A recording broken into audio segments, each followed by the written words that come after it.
Nak tahu apa beza orang yang kekal miskin dengan orang yang akhirnya berjaya? Bukan jumlah duit, tapi satu perkataan je, iaitu tanggungjawab. Dalam buku Homeless to Billionaire, ada satu pengajaran yang betul-betul buat saya berfikir. Orang berjaya berhenti menyalahkan. Mereka tak salahkan ekonomi, tak salahkan bos. Tak salahkan ibu bapa, tak salahkan nasib. Sebab mereka sedar selagi kita mencari orang untuk disalahkan, kita tak akan mencari jalan untuk berubah. Penulis tekankan bahawa hidup kita berubah bila kita mula berkata, aku bertanggungjawab untuk masa depanku. Perasan tak dua orang boleh lahir dalam keadaan yang sama? Dua-dua pernah gagal. Dua-dua pernah susah. Tapi seorang je berjaya.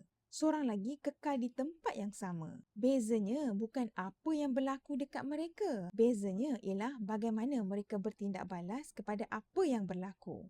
Itulah kuasa ownership. Bila kita mengambil tanggungjawab, kita berhenti mencari alasan dan mencari jalan penyelesaian. Saya sangat suka satu konsep ni. Kita mungkin tak boleh pilih apa yang berlaku dalam hidup kita. Tapi kita sentiasa boleh pilih bagaimana kita bertindak balas. Dan kadang-kadang satu keputusan untuk berhenti menyalahkan orang lain boleh menjadi titik permulaan kepada kehidupan yang kita impikan. Kalau anda rasa pengajaran ini bermanfaat, follow saya. Ikuti episod terakhir siri Pearls and Wisdom from Homeless to Billionaire yang mungkin mengubah hidup anda.